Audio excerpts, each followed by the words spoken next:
നമസ്കാരം. നിശയിലേക്ക് ഏവർക്കും സ്വാഗതം. DYFIൻ്റെ ആശുപത്രികളിൽ കൂട്ടിരിപ്പുകാർക്ക് കൊടുക്കുന്ന പൊതിച്ചോറിനെതിരെ സുധാകരൻ നടത്തിയ പരാമർശം വളരെയധികം ചർച്ചയാവുകയാണ്. സുധാകരൻ CPMൽ ഉണ്ടായിരുന്നപ്പോൾ അദ്ദേഹം തന്നെയാണ് പൊതിച്ചോറിനെ ഗ്ലോറിഫൈ ചെയ്ത് ഫേസ്ബുക്ക് പോസ്റ്റ് ഇട്ടിട്ടുള്ളത്.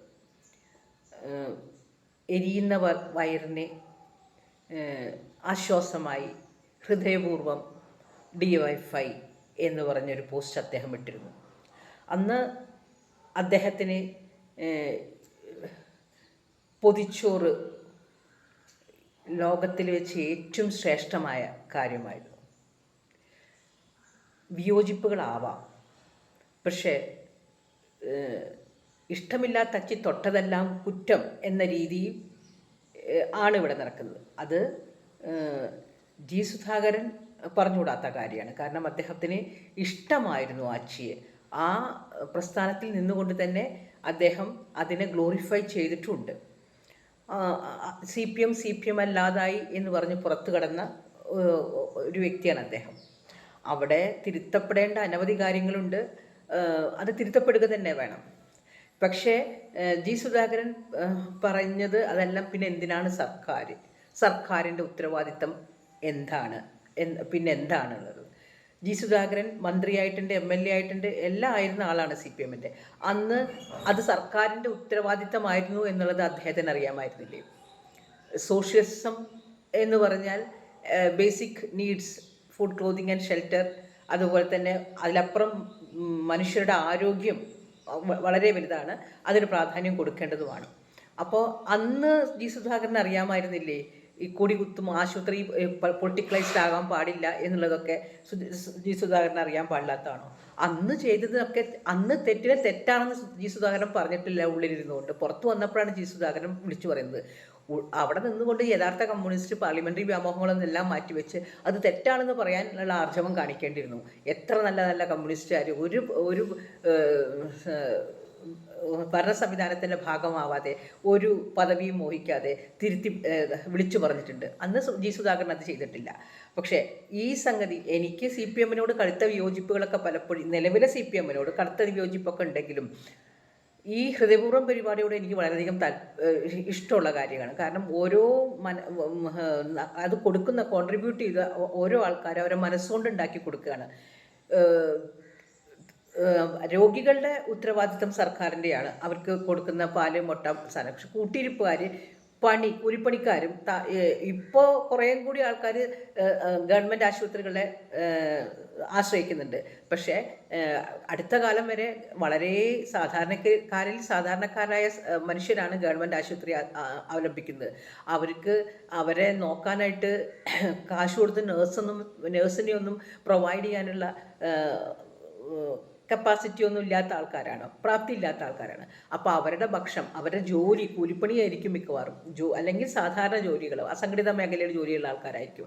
അതും അല്ലെങ്കിൽ എന്തെങ്കിലും നിസ്സാര ജോലി, ഒരാളായിരിക്കും വീടിൻ്റെ അവലംബം. ചിലപ്പോൾ ആ ആൾ തന്നെയായിരിക്കും ഇവിടെ കൂട്ടിയിരിപ്പുകാരായിട്ട് വരുന്നതും ഉണ്ടാവുക. അപ്പോൾ അവർക്ക് ഈ കൂലിയും വേതനമില്ലാത്ത, പണിയെടുക്കുന്ന ദിവസം വേതനം ഇല്ലാത്ത ദിവസം, പണിയെടുക്കാത്ത ദിവസം വേതനം കിട്ടില്ലല്ലോ. ആ വേതനം കളഞ്ഞു വന്നിട്ട് ഭക്ഷണം കാശ് കൊടുത്ത് വാങ്ങുക, അവരുടെ ചെലവിനുള്ള കാശൊക്കെ സ്വന്തം പോക്കറ്റിൽ നിന്ന് എടുക്കാൻ, അല്ലെങ്കിൽ സ്വന്തം വാലറ്റിൽ നിന്ന് എടുക്കാനുള്ള പ്രാപ്തിയുള്ളവരായിരിക്കണമെന്നില്ല. അപ്പോൾ അവർക്ക് ഈ ഭക്ഷണം എന്ന് പറയുന്നത് വലിയ ആശ്വാസമാണ്. അവിടെ ചിലപ്പോൾ വെറുതെ പോണ ആൾക്കാരും കൂടിയും, ചിലപ്പോൾ ട്രാവൽ ചെയ്യുന്ന ആൾക്കാരും, ഹോട്ടലിൽ കയറി ഭക്ഷണം കഴിക്കാൻ പ്രാപ്തിയില്ലാത്ത ആൾക്കാർ പോലും ചിലപ്പോൾ ഈ DYFIയുടെ പൊതിച്ചോറിന് വേണ്ടി ഗവൺമെൻറ് ആശുപത്രിയിലേക്ക് പോകാറുണ്ട്. കഴിക്കുന്ന ആൾക്കാരൊക്കെ എന്നോട് പറയാറുണ്ട്, നല്ല ഭക്ഷണമാണ് മേഡം, നല്ല ഭക്ഷണമാണ്, ഞങ്ങൾക്ക് ആ നേരത്ത് ഭക്ഷണം കിട്ടാൻ പൈസ കൊടുത്ത് ഭക്ഷണം കഴിക്കേണ്ടല്ലേ ചോദിച്ചാൽ ഞങ്ങൾ പൊതിച്ചോറിന് ഞങ്ങളും പോയി നിൽക്കും. അത്രയും നല്ല ഭക്ഷണമാണ്. ചെയ്യുന്ന എന്നോടൊക്കെ സമീപിക്കുമ്പോൾ എനിക്ക് അങ്ങനെ ഭക്ഷണം ഉണ്ടാക്കി കൊടുക്കാനുള്ളൊരു മനസ്സില്ല. വേണമെങ്കിൽ കാശ് കൊടുക്കാം. കാരണം ഒരാൾക്ക് കൊടുക്കുമ്പോൾ നമ്മൾ അതിന് അനുസരിച്ച് അനുധാനികളൊക്കെ വെച്ച് കൊടുക്കണമല്ലോ. ഒരു ഉപ്പേരി, ഒരു മീൻ വറുത്തത്, ഒരു ചോറ്, പല പല ഫുഡുകളായിരിക്കും ഓരോരുത്തർ കൊടുക്കുക. അവരുടെ വീട്ടിൽ അന്ന് ഉണ്ടാക്കുന്നതിന് കുറച്ചും കൂടി സാധനങ്ങൾ ഒരുക്കി മനസ്സുകൊണ്ട് ആ ആൾക്ക് നന്നായി ഭക്ഷണം കഴിക്കട്ടെ, ഒരു സൽക്കർമ്മമായിട്ടാണ് അവിടുത്തെ ആൾക്കാരൊക്കെ ചെയ്യുന്നത്. അപ്പോൾ DYFIയുടെ പൊതിച്ചോറിനെ തള്ളിപ്പറയേണ്ട, ഇപ്പം ജി സുധാകരൻ പറയാൻ പാടില്ല. അന്ന് അതിനെ ഗ്ലോറിഫൈ ചെയ്ത്, അന്ന് അത് സർക്കാരിൻ്റെ ഉത്തരവാദിത്തമാണെന്ന് അറിയാവുന്ന ആൾക്ക് അന്ന് അത് ഗ്ലോറിഫൈ ചെയ്ത് ഇന്നത് സർക്കാരിൻ്റെ ഉത്തരവാദിത്തമാണ് എന്ന് പറയുന്നത് ചിലപ്പോൾ ജി സുധാകരനെ കൊണ്ട് UDF പറയിപ്പിക്കുന്നതായിരിക്കാം. കാരണം ജി സുധാകരൻ പറഞ്ഞാലല്ലേ അതിന് വിലയുണ്ടാവുള്ളൂ, അത് ശ്രദ്ധിക്കപ്പെടുള്ളൂ എന്നുള്ളതുകൊണ്ട് പറയുന്നതായിരിക്കാം. എന്തായാലും ജി സുധാകരൻ്റെ മറ്റു കാര്യങ്ങളിലൊക്കെ യോജിക്കുന്നുണ്ടെങ്കിലും ഈ കാര്യത്തിന് ജി സുധാകരനോട് ഞാൻ കടുത്ത വിയോജിപ്പ് പ്രകടിപ്പിക്കുകയാണ്. കാരണം അതൊരു വലിയ കാര്യമായിരുന്നു. ശരിയായ രീതിയിൽ നമ്മൾ ഈ ഹോസ്പിറ്റൽ എന്ന് പറഞ്ഞ സ്ഥലങ്ങളിലൊക്കെ നമ്മൾ ഭക്ഷണം കൊടുക്കുക എന്നൊക്കെ പറഞ്ഞാൽ ചിലപ്പോൾ അതിൻ്റെ മറവിൽ പലതും നടക്കും. അതുകൊണ്ട് സർക്കാരിൻ്റെ നിയന്ത്രണം അത്തരം കാര്യങ്ങളിലൊക്കെ ഉണ്ടാകേണ്ടതായിരുന്നു. ചിലപ്പോൾ പലതും നടക്കാം അതിൻ്റെ മറവിൽ. അപ്പോൾ അന്നൊന്നും അത്തരം നിയന്ത്രണങ്ങൾ വെച്ചിട്ടില്ല. അതറിയാൻ പാടില്ലാത്ത ആളൊന്നല്ല ജി സുധാകരൻ. പക്ഷെ അത് കണ്ടില്ലെന്ന് പഠിച്ചു. കാരണം അവനൊരു സ്ഥാനമാനങ്ങളുണ്ട്, അവനവൻ്റെ ഇടം ഭദ്രമാണ്, അവനവൻ ആഗ്രഹിച്ചതൊക്കെ നടന്നിട്ടുണ്ട് എന്നുള്ളത് കൊണ്ട് അപ്പം മിണ്ടാതിരുന്ന സംഗതി. ബാക്കിയെല്ലാം CPMന് അദ്ദേഹം വിയോജിപ്പ് പ്രകടിപ്പിച്ചോട്ടെ. ഈ ഒരു പ്രസ്തുത ഇതിൽ ഈ സെയിം തിങ്ങിന് ഈ കാര്യത്തിൽ തന്നെ അത്രയധികം മഹത്വവൽക്കരിച്ച അദ്ദേഹത്തിൻ്റെ 2020 പോസ്റ്റ് കിടക്കുന്നുണ്ട്. ആ ആൾ തന്നെ ഇതിനെ തള്ളിപ്പറയുക എന്ന് പറയുന്ന അർത്ഥം എന്നെ വിളിക്കുന്ന പേരാണ് ഓപ്പർച്യൂണിസം, അവസരവാദം എന്നുള്ളതാണ്. അത്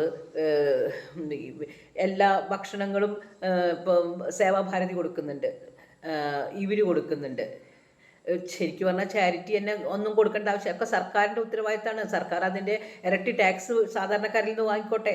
ഈ ചാരിറ്റി എന്നെ നിർത്തലാക്കുകയാണെങ്കിൽ കുറച്ചും കൂടി നല്ല കാര്യമായിരുന്നു. അതിൻ്റെ മറവിൽ എന്തൊക്കെ നടക്കുന്നുണ്ട്.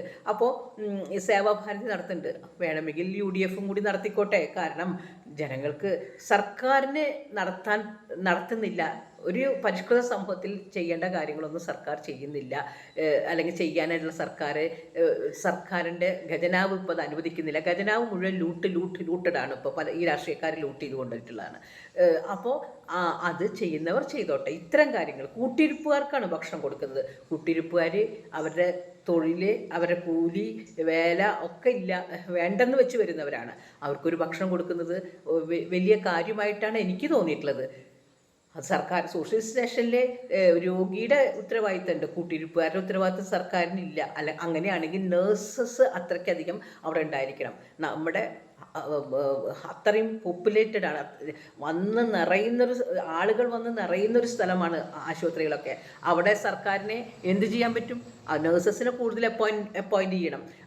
ജനങ്ങളുടെ കംഫർട്ട്സിന് വേണ്ടും ജനങ്ങളുടെ ക്ഷേമത്തിന് വേണ്ടിയിട്ടുള്ള കാര്യങ്ങളൊക്കെ വളരെ കുറച്ച് തന്നെയാണ് ചെയ്യുന്നത്. ജി സുധാകരൻ പറഞ്ഞത് ശരിയാണ്, സർക്കാർ ചെയ്യട്ടെ, സർക്കാർ പിന്നെ എന്തിനുള്ളതാ? ജി സുധാകരൻ്റെ സർക്കാരിനെ കൊണ്ട് ജി സുധാകരൻ പല കാര്യങ്ങളും ചെയ്യിപ്പിക്കട്ടെ. ഇത്രയും വിളിച്ചു പറഞ്ഞ സ്ഥിതിക്ക് ജി സുധാകരൻ്റെ സർക്കാരിനെ കൊണ്ട് ജി സുധാകരൻ പല കാര്യങ്ങളും ചെയ്യിപ്പിച്ചാൽ നല്ലത്, വളരെ നല്ലത്. ജി സുധാകരൻ ഇത് സർക്കാരിൻ്റെ ഉത്തരവാദിത്തമാണെന്ന് അറിയാത്ത ആളല്ല.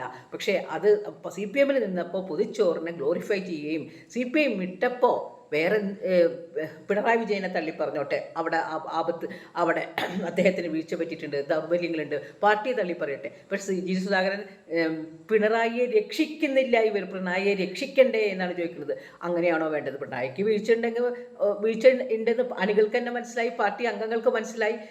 ആ വീഴ്ച ഉണ്ടെന്ന് മനസ്സിലായതുകൊണ്ട് തന്നെ ഇദ്ദേഹം പോയത്. അവിടെ പിണറായി അദ്ദേഹം പറയുന്നില്ല, മറ്റു പലരെയും തള്ളി പറയുന്നുണ്ട്, പാർട്ടിയെ തള്ളി പറയുന്നുണ്ട്. പിണറായി അങ്ങനത്തെ ഒരാളൊന്നും അല്ല എന്നൊക്കെയാണ് പറഞ്ഞു വരുത്തുന്നത്. അപ്പോൾ സന്ദർഭത്തിനനുസരിച്ച് അഭിപ്രായം ശ്രീ ജി സുധാകരൻ മാറ്റുന്നുണ്ട് എന്നുള്ളത് ഒരു തർക്കമില്ലാത്ത കാര്യമാണ്. ജി സുധാകരൻ്റെ മറ്റു കാര്യങ്ങളിലൊക്കെ തന്നെ ഞാൻ യോജിച്ചിട്ടുണ്ട്. പക്ഷേ ജി സുധാകരൻ എന്ന ആളെ അദ്ദേഹത്തിൻ്റെ പാർട്ടിയോടുള്ള കൂറിനവരെ ചോദ്യം ചെയ്യപ്പെട്ടപ്പോഴാണ് അദ്ദേഹം പാർട്ടി വിട്ടതും എന്നൊക്കെ നമുക്കറിയാവുന്ന കാര്യം. അവിടെയൊക്കെ ഞാൻ ജി സുധാകരനോട് യോജിച്ചിട്ടുണ്ട്. പക്ഷേ ഹൃദയപൂർവ്വം ഈ പരിപാടി അതിനെ അദ്ദേഹം ഇപ്പോൾ തള്ളിക്കളയാൻ പാടില്ല. സർക്കാർ കുറേയും കൂടി ജനക്ഷേമ പ്രവർത്തനങ്ങൾ ചെയ്യേണ്ടതുണ്ട്. അതൊക്കെ നഴ്സുമാരെയും ഡോക്ടേഴ്സിനും കൂടുതൽ അപ്പോയിൻമെൻറ്റ് ചെയ്യേണ്ടതുണ്ട്.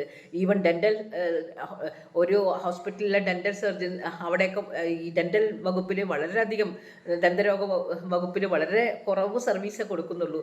ഒരു മെഡിക്കൽ കോളേജ് ഉണ്ടെന്ന് പറഞ്ഞിട്ട് ഈ മെഡിക്കൽ കോളേജിൽ കേരളത്തിലുള്ള എല്ലാവർക്കും പോയി ചെയ്യാൻ പറ്റുമോ?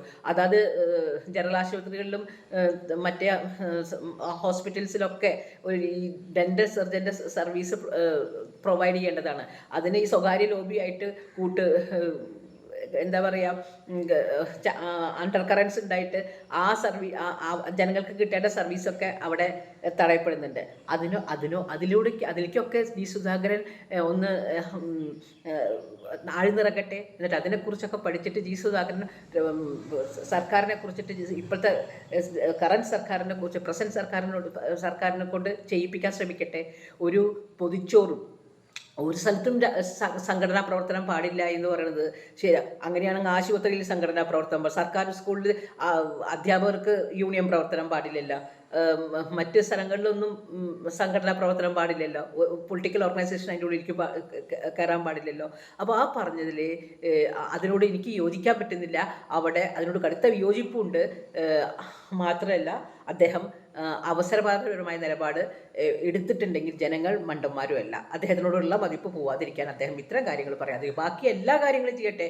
എവിടെയും അൺനെസസറി സ്വകാര്യ സ്ഥാപനങ്ങളിൽ 3 കോടി ഉണ്ടല്ലോ.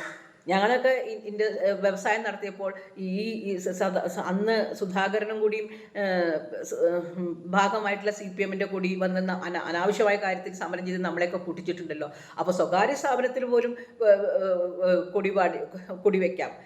സർക്കാർ സംവിധാനത്തിൽ ഈ ഒരു കൊടി കുത്തിപ്പോകുക എന്ന് പറയുന്നത് അദ്ദേഹത്തെ പോലെ ഒരാൾ പറയാൻ പാടുള്ളതാണോ? നിപ്പിൽ മലക്കം പറയുന്നത് ശരിയല്ലല്ലോ. നന്ദി, നമസ്കാരം.